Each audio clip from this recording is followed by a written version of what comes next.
నందీశ్వరుడు అనగానే మనందరికీ గుర్తొచ్చేది ఎద్దు రూపమే. కానీ నంది మొదట ఒక మనిషిగా పుట్టాడని, అది కూడా కేవలం 8 ఏళ్లకే చనిపోయే శాపంతో పుట్టాడని మీకు తెలుసా?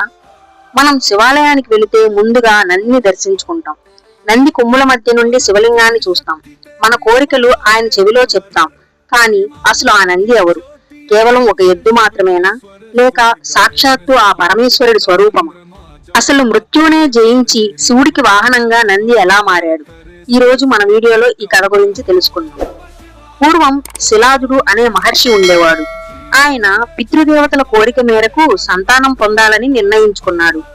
తనకు పుట్టబోయే బిడ్డ సామాన్యుడు కాకూడదు, సాక్షాత్తు అమరుడై ఉండాలని కోరుకున్నాడు. తల్లి గర్భం నుండి పుట్టనివాడు సాక్షాత్తు శివుని పోలికలు ఉన్న బిడ్డ కావాలని కోరుకున్నాడు. దానికోసం ఘోరమైన తపస్సు చేశాడు. ఆయన తపస్సుకు మెచ్చిన పరమేశ్వరుడు ఒక బిడ్డని వరంగా ఇస్తాను అని చెప్తాడు. ఆ తర్వాత శిలాదుడు యజ్ఞం చేస్తుండగా ఆ యజ్ఞగుండం నుండి ఒక బాలుడు ఉద్భవించాడు. ఆ బాలుడిని చూడగానే శిలాదుడి ఆనందానికి అవధులు లేవు. అందరికీ ఆనందాన్ని కలిగించేవాడు కాబట్టి ఆ బాలుడికి నంది అని పేరు పెట్టారు. నంది పెరిగి పెద్దవాడవుతున్నాడు. వేదాలన్నీ నేర్చుకున్నాడు. నందికి 7 ఏళ్లు ఉన్నప్పుడు మిత్రావర్ణులు అనే మునులు ఆశ్రమానికి వచ్చారు. నందిని చూసి, శిలాదా, నీ కొడుకు సర్వలక్షణాలు ఉన్నవాడే, కాని ఇతను అల్పాయుష్యుడు. 8 ఏళ్లు నిండగానే ఇతను మరణిస్తాడు అని చెప్పారు. ఆ మాట విని శిలాదుడు దుఃఖంలో మునిగిపోయాడు. తండ్రి బాధను చూసిన నంది, నానా, నన్ను సాక్షాత్తు ఆ శివుడే అనుగ్రహించాడు. మృత్యువు నా దగ్గరకు కూడా రాదు. నేను ఆ మృత్యుంజయుడినే ప్రసన్నం చేసుకుంటాను అని చెప్పి తపస్సు చేయడానికి వెళ్ళాడు.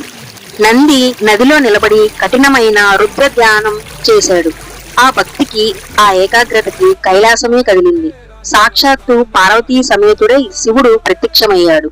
శివుడు నందిని ఆప్యాయంగా దగ్గరికి తీసుకున్నాడు. నంది, నీకు మృత్యువు లేదు, ముసలితనం లేదు, నువ్వు నేను వేరు కాదు, నువ్వు ఎప్పుడూ నా పక్కనే ఉంటావు అని వరం ఇచ్చాడు.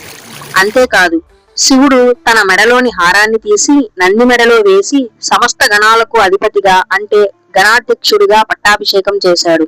అప్పటి నుండి నంది శివుడికి వాహనంగా, కైలాసానికి ద్వారపాలకుడిగా, శివుడికి అత్యంత ప్రీతిపాత్రమైన నందీశ్వరుడిగా మారిపోయాడు. ఇది నందీశ్వరుడి జన్మరహస్యం. భగవంతుడిని నమ్ముకుంటే మృత్యువునైనా జయించవచ్చు అని నిరూపించిన గొప్ప భక్తుడు నంది.